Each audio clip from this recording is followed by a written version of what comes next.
Friends కలవగానే భక్తి మర్చిపోతాం, భయం మర్చిపోతాం. ఏ ఓక్తులు? సరసోక్తులు. సరసోక్తులు అంటే మన పరిభాషలో చెప్పాలంటే గచ్చు. గచ్చు ఆడతారట, అదే కదా గచ్చు. ఏంటి ఆ గచ్చు?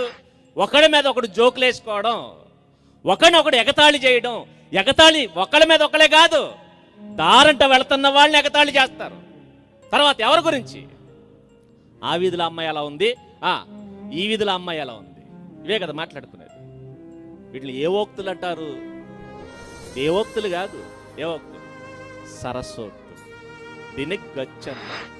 అయితే గచ్చు, లేకపోతే హెచ్చు మాటలు మాట్లాడతారు. హెచ్చు అంటే నా అంత ఈరుడు లేడు, నా అంత సూర్యుడు లేడు, నా అంత జ్ఞానం లేడు, నా అంత గొప్పోడు లేడు, నా అంత అందగాడు లేడు.